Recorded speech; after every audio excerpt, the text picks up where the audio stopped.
I want you to get together.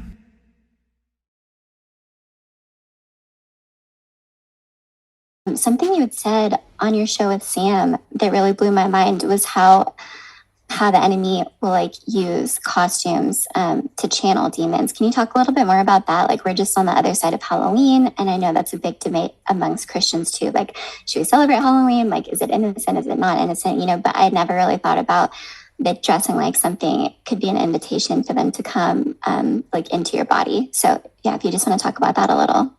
Sure. So this is what's known throughout most cultures as a form of ancestor spirit worship. And this is how I've described it, and this is how it's well understood to be in mainly countries that have these very old folk traditions on every continent. It's kind of the oldest tradition usually, and it's not really rooted necessarily in religions. It's rooted in like an old verbal kind of ritual that tribes have done forever, you know, and sometimes they get spiritualized by new religions that come along throughout history, you know, and things get tagged along, but the roots are pretty much the same. So there's two ways it's done by most of these cultures. Either they dress like something in order to channel that thing and gain something from it for the tribe. Either a shaman is allocated to do this specifically within a tribe, or it's a free-for-all and anybody and everybody can all do it at once. It really doesn't matter. The end goal's the same. It's to channel the entity, and what they often dress like in all these different cultures, as I've shown in my series, is they have a very similar thread weaving through. And it's usually they white the skin up with some kind of chalk or paint. They add red lines or patterns or polka dots to the skin. They put on some kind of red feathered headdress or anything to make the hair look dark or red, or some kind of multicolored. A huge golden crown with many embellishments all over it is common as well.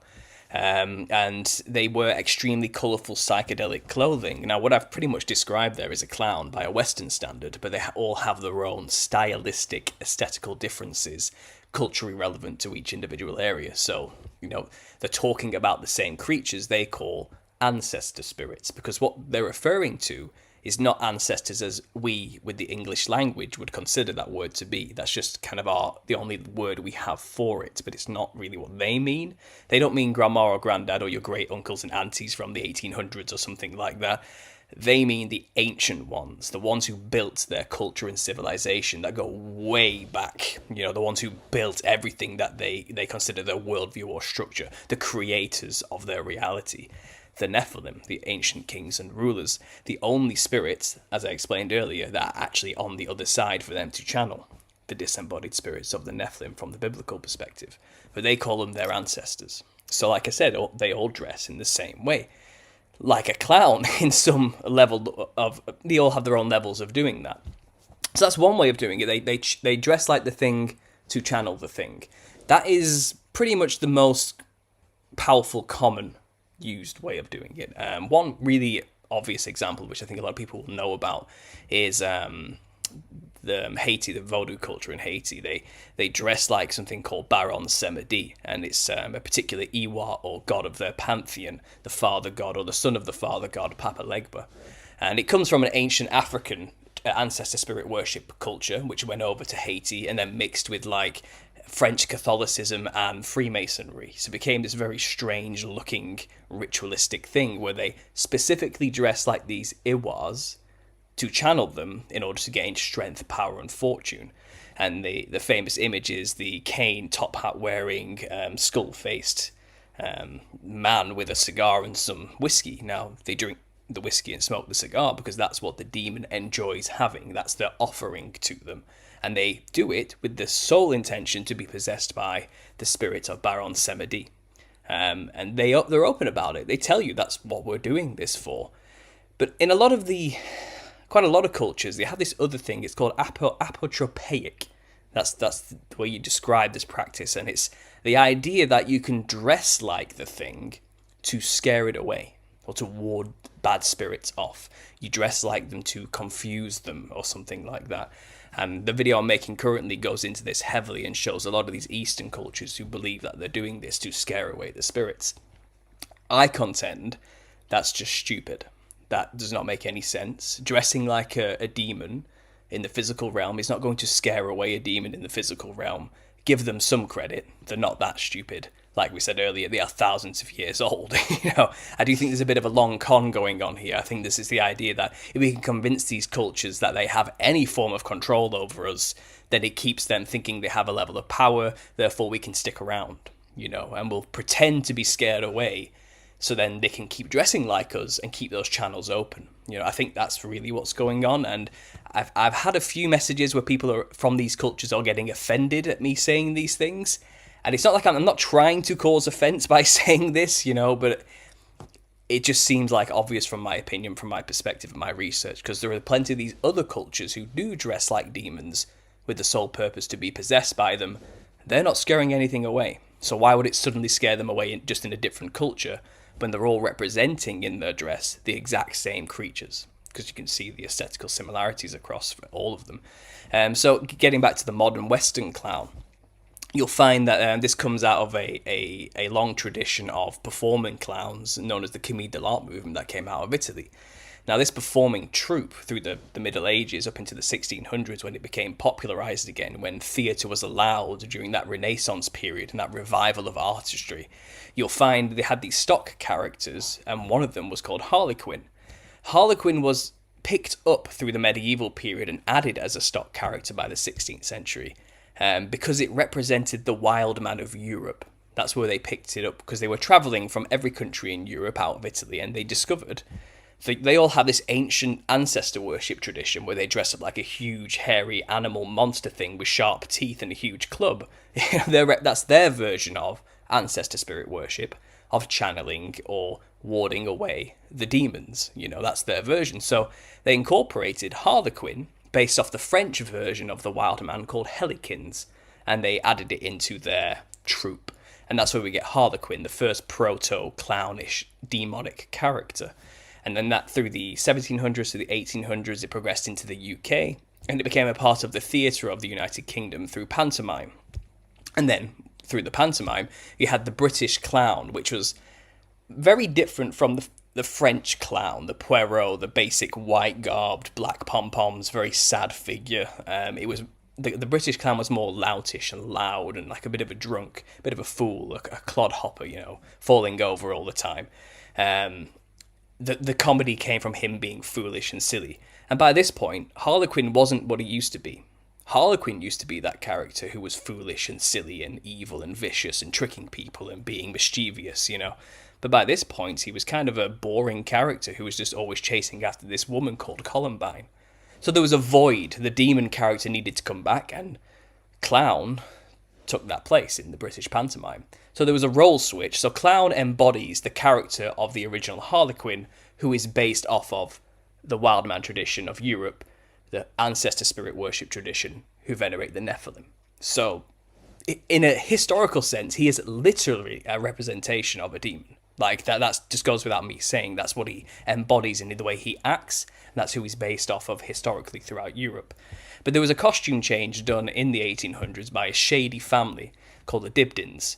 So Charles Dibdin was a renowned member of the Leicestershire Lodge, number 2426 or something like that. He was actually a very famous musician of that time period. He was kind of one of the most famous media moguls of the time. He wrote so many plays and songs which were sung by the British sailors in the military.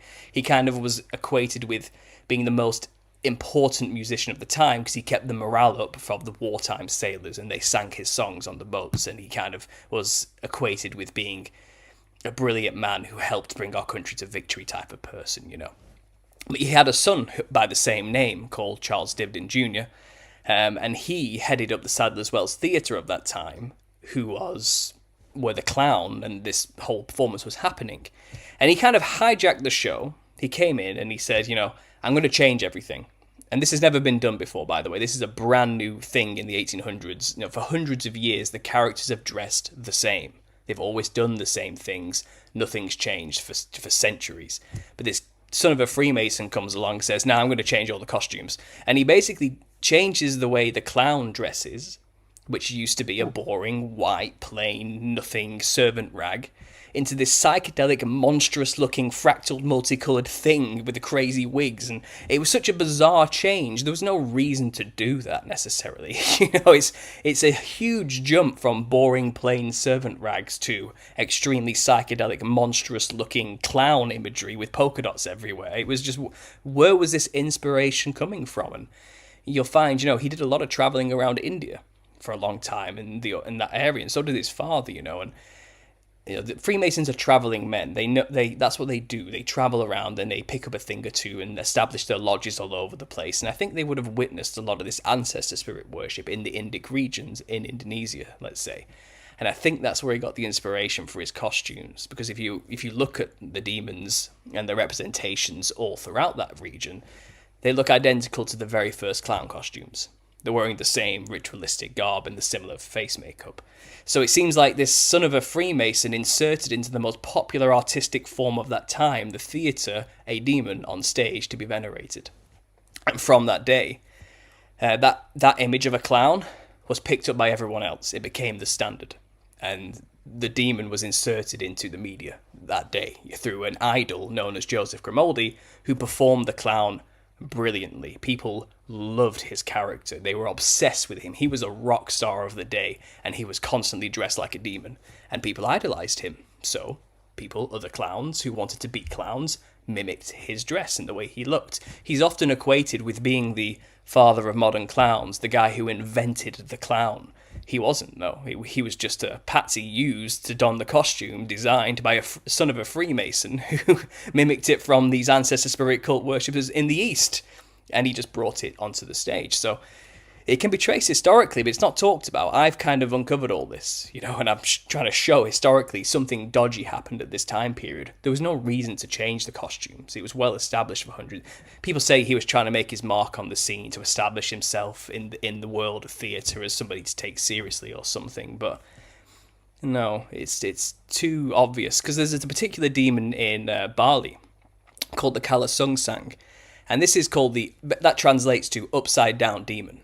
And it's always depicted doing a handstand with its head turned up, looking directly at the person.